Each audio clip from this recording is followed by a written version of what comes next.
예. 이 5년 전 고시생들에게 폭행과 폭언을 했다는 의혹에 박범계 법무부 장관 후보자가 이를 반박하면서 어제 진실게임 양상으로 치달았었죠. 오늘 고시생 모임 대표가 5년 전 박범계 후보자에게 보냈던 항의 문자 내용까지 새롭게 공개를 했습니다. 폭행 논란 기사가 나왔는데 혹시 그런 입장 있으신가요? 반대예요? 네. 폭행이 아니라 내가 폭행당할 거예요. 한 애를 들지도 못했어요. 왜 처음부터 이렇게 목살을 확 잡으니까 그냥 이러고 있고 보다가는 뒤에서 오더니 이제 핸드폰 꺼내면서 개인 핸드폰 일반인 아시죠 하면서 어떤 게 나 얘네 다 찍어 막 그러는 거예요. 그래서 얘네 오늘 다 찍으라고. 얘네 개인 핸드폰 이렇게 해서 그냥 좀 니네 배우가 누구냐고. 제가 직접 여기다면요. 제가 그 오한테도 문자도 보냈고. 저 녹취와 관련된 녹음 파일과 관련된 얘기를 지금부터 해보겠습니다. 박범계 후보자 폭행 의혹 얘기인데, 네, 장혜철 평론가님, 고시생 대표의 문자 내용이 공개가 됐는데 배우가 누구야? 진짜 고시생 맞아라고 하면서 강하게 옷을 잡고 흔들었고 무릎을 꿇고 흡수하는 와중에도 박 의원은 사진 찍으러 옷을 잡아당겼다. 이런 항의 문자, 2016년 11월 말 이 문자가 좀 새롭게 공개가 됐습니다. 여기서 가장 먼저 주목해야 될 건요. 이 문자가 이번 사건, 예를 들면 박범계라는 정치인이 주목받기 시작한 이후에 오간 문자가 아니라 2016년 11월이면 지금으로부터 4년도 더 전의 이야기입니다.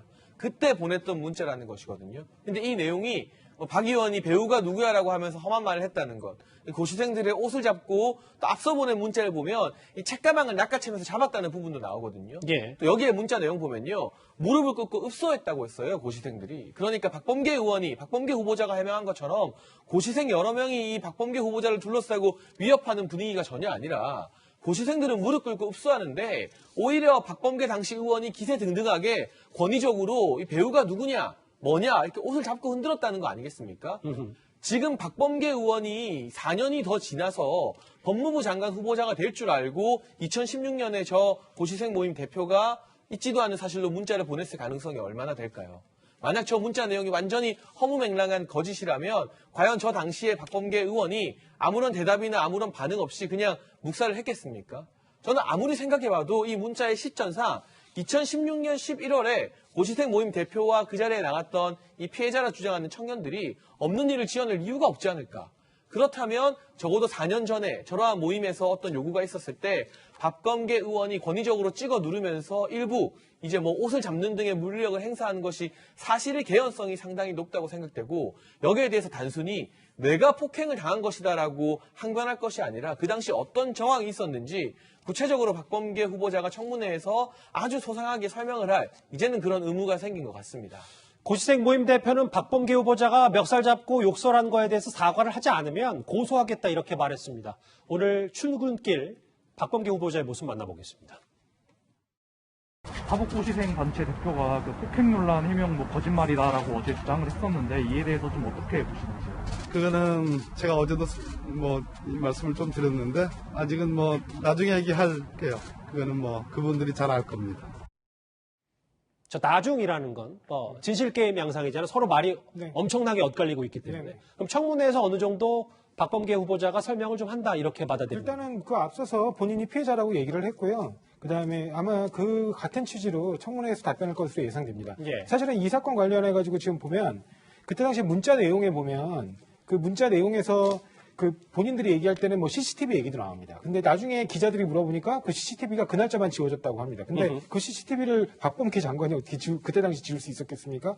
그런 부분도 있고, 당시가 사건이 벌어진 장소가 박범계 장관 후보자의 그 서울 거주지였거든요. 그렇죠. 근데 그런데 여러 사람이 몰려가서 한밤중에, 그것도 한밤중이었습니다. 근데 한밤중에 그렇게 하는 게 박범계 후보로서는, 장관 후보자로서는 위협이라고 느껴졌을 수 있죠. 아, 그럼요. 예, 그렇습니다. 그리고 특히 이분이 지금 문제를 삼고 있는 이분 같은 경우는 충분히 그럴 이유가 있습니다. 지금 박범계 장관에 대해서 의도적으로 그렇게 사실과 완전히 다르지는 않다 하더라도 적어도 본인에게 유리하게 얘기를 하면서 또 고소하신다고 하는데 아마 고소 내지 고발을 또 하실 거로 보입니다. 왜냐면 이분 같은 경우는 지금 여권 인사들 10여 명을 상대로 20여 건이 넘는 고소를 진행하신 분이에요. 예. 뭐 이분한테 지금 걸리지 않은 분들이 거의 없을 지경입니다. 왜냐면 유은혜 장관, 뭐 박능원 장관, 그다음에 이해찬 대표, 그다음에 뭐 조국 장관, 정경심 교수, 그다음에 정경심 교수 재판을 편파적으로 진행했다고, 정경심 교수에게 유리하게 편파적으로 진행했다고 하면서 그 송행건 부장판사, 뭐 그런 사람들 한 뭐 셀 수 없이 많은 한 10몇 명 이상의 사람들을 고발을 해왔던 분이기 때문에 이분의 주장이 정말 그 어떤 정파적 이해관계 없이 순수하게 그 사실관계만을 주장하는 것인가, 그 부분에 관해서는 조금 갸우뚱하게 하는 부분이 있습니다. 물론 뭐 이럴 수도 있잖아요. 뭐 아무리 메신저가 여러 가지 지금 네. 뭐 고소한 사람, 고발한 사람이 과거 그런 일을 했다고 해서 이 자체가 뭐 맞다 틀리다를 재단할 수는 없는 거 아니겠습니까? 그렇습니다. 예. 그렇는데 마찬가지로 박범계 장관이 그 배우가 누구냐라고 다뤘다는 건데, 그때 당시 현장에서 그러니까 그런 부분에 의심이 들 만큼 그분의 과거의 활동이 어느 한쪽으로 정치적으로 치우쳐져 있었다라는 점을 그냥 지적해드리는 겁니다. 알겠습니다.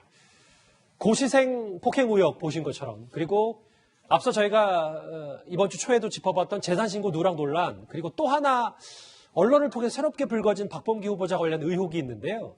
3년 전 지방선거 당시에 박범계 후보자의 최측근이 돈을 요구했고 박범계 후보자가 이를 방조했다는 의혹입니다.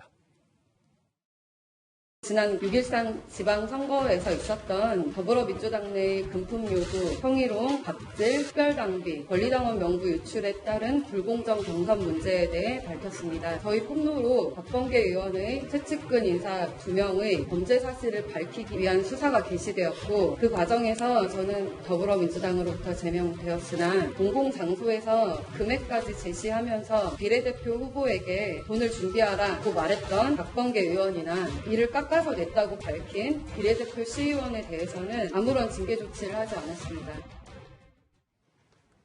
좀 더 간명하게 알아볼까요? 김 변호사님. 뭐 주어만 보면 박범계 최측근, 후보자 최측근 1억 원을 요구했고, 근데 검찰은 후보자를 불기소 처분했어요. 이 두 가지 사실관계. 근데 이게 왜 갑자기 2년 만에 다시 불거진 이유는 뭡니까? 사실은 저 얘기는 좀 나온 지는 오래됐어요. 근데 김소연 전 시의원, 당시에는 이제 더불어민주당 쪽에 있었는데, 그 이후에 이제 국민의힘, 미래통합당인가요? 미래통합당, 뭐 그쪽으로 와서 이제 활동을 하다가, 얼마 전까지 당협위원장을 하다가 이제 지금 당협위원장을 내놓은 정치인인데, 예. 변호사입니다. 근데 저 얘기가 나온 지는 좀 오래됐습니다. 지역 정가를 중심으로 해서. 쉽게 얘기하면은 공청장사를 했다 이거거든요. 박범계 의원의 최측근들이 아하. 다른 구의원 후보자뿐만 아니라 당시에 이제 김소연 전 대전시의원에게도 공천 헌금 1억 원을 요구했다라는 건데, 박범계 당시 국회의원이 요구한 건 아닙니다. 다만 그 측근들이 저 공천 헌금을 요구를 했는데, 당시에 김소연 전 시의원이 박범계 의원을 만나서 당신의 측근들이 이러이러한 일을 하고 있습니다라고 얘기를 했다는 것이거든요. 근데 그 이후에 어떤 조치도 없었고, 검찰은 이 방조 혐의에 대해서 불기소 처분, 혐의 없음 처분을 했다라는 얘기가 이번에 청문회 정국을 앞두고 다시 한번 불거진 거죠. 예. 이게 이제 사건 당시만 봐서는 이제 그 무혐의 처분이 됐는데, 그 이후에 전개된 과정을 보니까 조금 이제 의심스러운 대목이 있는 거예요. 어떤 부분입니까? 그 측근이라는 분이 1년 6개월 시정을 받았는데 1년 3개월만 살고 그 가석방이 됐고, 가석방 된 뒤에 곧바로 또 관변단체에 사무총장으로 취임을 했습니다. 그러니까 금품을 요구한 최측근이요? 그렇습니다. 그렇다면 그게 혼자 힘으로 가능했던 건가? 혹시 박범계 그 후보자가 뒤에서 힘을 써준 건 아닌가? 이거는 좀 굉장히 공교롭긴 한데, 가석방의 최고 그 결정자는 추미애 장관입니다. 그리고 가석방 심사위원회에 김호수 차관하고 이성윤 중앙지검장이 들어있으니까 아무래도 정부와 가까운 분들이라고 생각이 되니까 이래저래 의심이 가고, 만약에 박범계 당시 의원의 뜻에 반해서 측근들이 금품을 요구했으면 실형 살고 왔을 때도 강력하게 꾸짖고 내쳤어야 되는데, 가석방이 되고 또 관면단체 사무총장도 되고, 그게 과연 그 혼자 힘으로 됐겠느냐,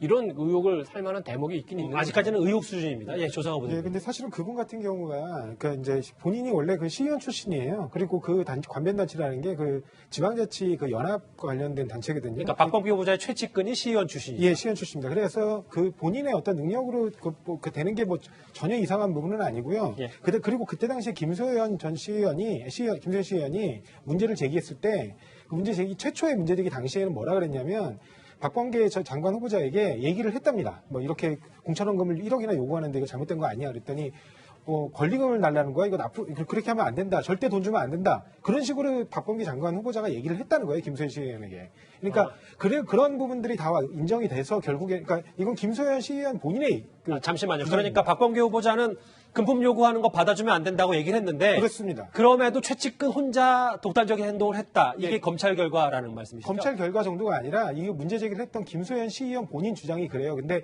그 이후에 왜 적절한 조치가 없느냐는 부분에 대해서 이제 따져 물었던 것인데 애초에 그러니까 그런 요구가 권리금 요구하는 거냐 부당한 요구다. 그러니 절대 그 요구를 들어주지 마라. 돈 지급하면 큰일 난다. 그렇게 조언을 해줬다는 거예요. 그런 부분들이 다 이제 영향이 돼서 결국에는 그 방조혐의에 대해서 무혐의가 나왔던 것이고요. 그런 부분을 본다면 공천원금 관련해 가지고 박범계 장관 후보자가 연루됐을 가능성은 크게 낮다고 봅니다. 알겠습니다. 청문회를 앞둔 박범계 후보자와 관련된 여러 가지 새로운 의혹들 저희가 사실관계부터 먼저 확인을 해봤습니다.